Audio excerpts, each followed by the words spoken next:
Welcome back to Spokes. Thanks for joining me on my ride today. The weather's warming up a little bit. The rain seems to have let up, so it's good to be out. Thought I'd ride on some dirt today, but holy shit. I think this is going to be some shaky cam footage this time around. I'm going to try to ride on the smooth stuff, but this trail is rutted. My apologies to any of you who puke during this one.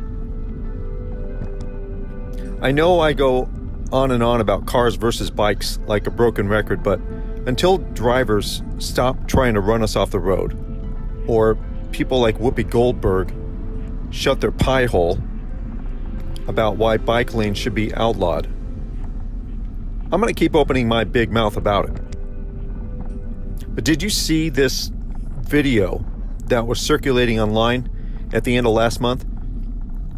The video shows this cyclist riding on a street in Singapore, yelling at the driver of this big-ass truck, like an industrial truck or something.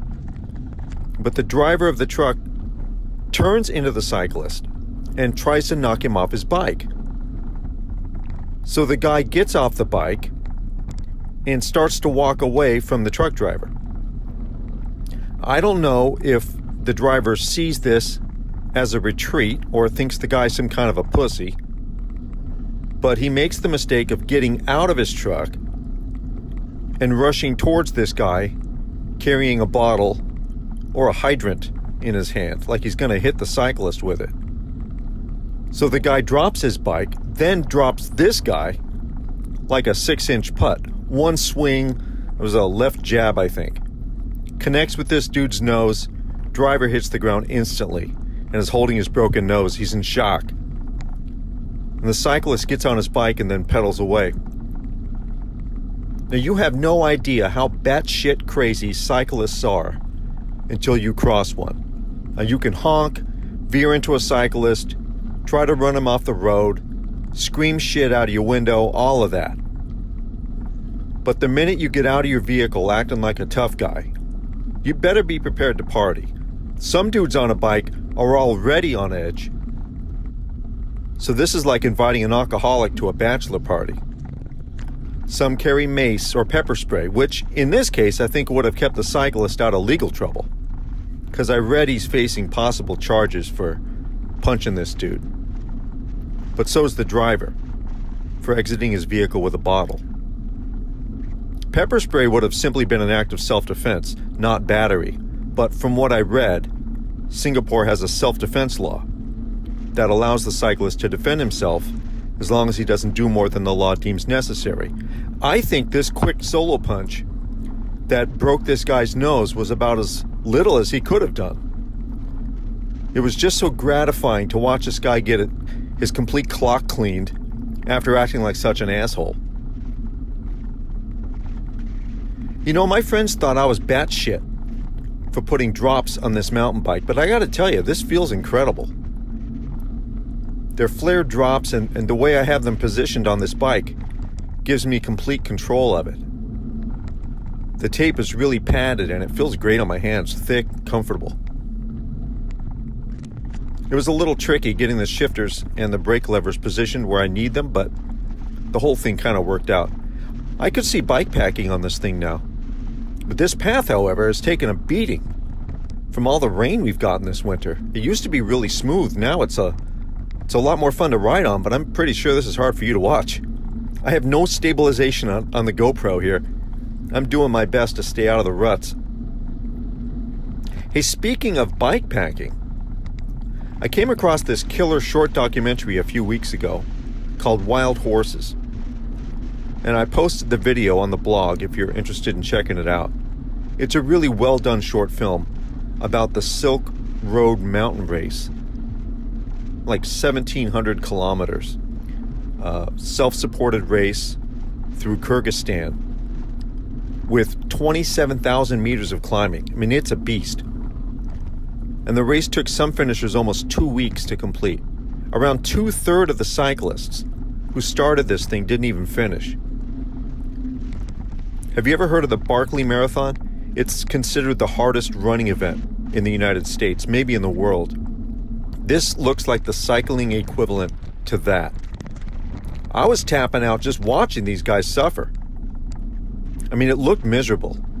Gravel bikes, mountain bikes, doesn't matter what you ride on this thing, it's a beast. If you're on a motorcycle, I'm not sure you could do it.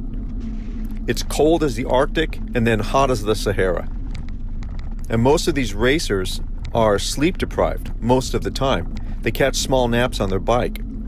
At one point, some of the competitors are stopped near the Chinese border by armed military because they don't have proper credentials to pass through. So race organizers are on cell phones, frantically ironing out the wrinkles that never seem to stop popping up. It's really entertaining film. Check it out. I put it on the blog, cyclingoc.com. And while we're still on the subject of mountain biking, and again, I'm sorry for this crazy shaky video here. Jesus Christ. This is going to be vomit-inducing video, I can tell already. This 75-year-old dude was riding his new mountain bike with a friend in Phoenix when he lost his balance on a steep hill. And he tries to unclip, but can't, falls into a bush where a rattlesnake had been hiding out. Yet another reason to abandon clipping in. Anyway, damn thing bites this dude, and he says, you know, snake bites aren't shit, that didn't hurt. Then he realized it was a sidewinder rattlesnake, and suddenly has a real life oh shit moment. So he and his friend get back on their bikes and hauled ass for about 30 minutes back to the trailhead, and then called poison control. So they're telling this guy he's got to get his ass to the ER, but he says no thanks. You know, the pain wasn't that bad. And poison control's like, dude, you have to go or you're going to die. So he went and ended up spending 2 nights in the hospital where they gave him 14 vials of antivenin.